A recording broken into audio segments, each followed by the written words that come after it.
தேசிய கூடோ விளையாட்டில் தங்கம் உட்பட 9 பதக்கங்கள் வென்று கோவை வீரர் வீராங்கனைகள் சாதனை. பயிற்சியாளர்களுக்கு ரூபாய் நோட்டு மாலை மற்றும் கிரீடம் அணிவித்து உற்சாகம். கராத்தே, ஜூஜோஸ் உள்ளிட்ட தற்காப்பு கலைகளை ஒருங்கிணைத்த விளையாட்டாக உள்ள கூடோ தற்காப்பு கலை விளையாட்டை தற்போது பள்ளி, கல்லூரி மாணவர்கள் ஆர்வமுடன் கற்று வருகின்றனர். இந்நிலையில் தேசிய அளவிலான 2வது போட்டிகள் ஹிமாச்சல பிரதேச மாநிலம் சோலான் பகுதியில் நடைபெற்றது.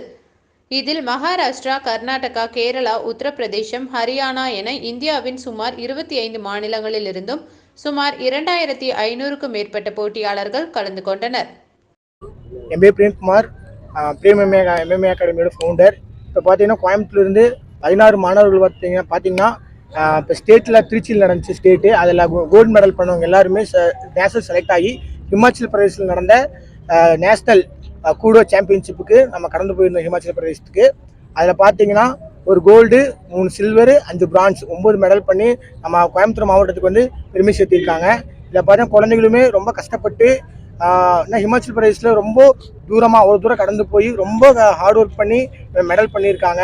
இதுக்கு சப்போர்ட் பண்ண மாஸ்டர்ஸ் ஃப்ராங்க்லின், புகழேந்தி சார், அவங்க கோச்சஸ்ங்களுக்கு நம்ம நன்றி தெரிவித்துக் கொள்கிறோம். அண்டர் 9லேருந்து எபோவ் 21 வரைக்கும் நம்ம கேட்டகிரியில் குழந்தைங்க விளாண்டாங்க. என்னோட பேர் புகழேந்தி. நான் வந்து கோவை மாவட்ட கூடோ விளையாட்டு சங்கத்துடைய பொருளாளராக இருக்கேன். இப்போ பார்த்தீங்கன்னா எஸ்டிஏடியில் வந்து இப்போ எஸ்டிஎஃப்ஐ